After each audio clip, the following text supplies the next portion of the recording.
Efectivamente, Bernardo, estamos aquí cunha rapaza que vive na estrada e que ten moi complicado isto de independizarse, pero que xa o fixeches unha vez e que tiveches que volver a casa, Sandra. Correcto, fará 4 anos ou así.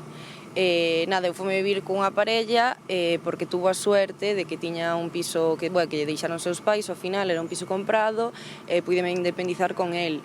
Unha vez que cortei con esa parella, tuven que falar con amigos para poder compartir un piso aquí na estrada, que andaba sobre os 550 euros.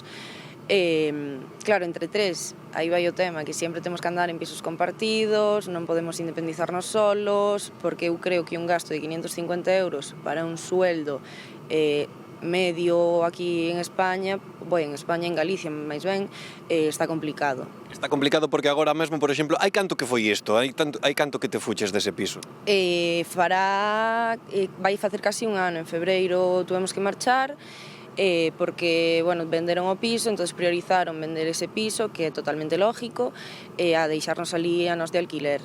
E agora neste tempo os prezos seguen subindo un pouco da vivenda e ti atopaste cunha situación na que para irte vivir soa, canto necesitarías de presuposto? Claro, eu tuve que volver para casa de meus pais porque ao final non tiña outro sitio onde ir, seguín mirando de todos modos, pero os precios aquí, por exemplo, na estrada andan sobre os 500 euros, 550, incluso 600 ou máis, e a min, eu personalmente non podo asumir ese gasto solo de alquiler, porque xa non é alquiler, sino despois son outro tipo de gastos de facturas de agua, luz, internet, teléfono, súper, etc. Que na túa experiencia estamos falando de que iso pode ascender o mellor 100 euros máis na factura final. Ou incluso un pouco máis. Se contas o súper, por exemplo, un súper ao final unha compra mensual podeche chegar, non digo 300 euros dunha persona sola, pero igual 250, máis ou menos, eso ao final, se te pos a contar o sueldo xa non che dá pa moito máis. Polo tanto, polo momento, a forrar na casa dos pais e intentar pagar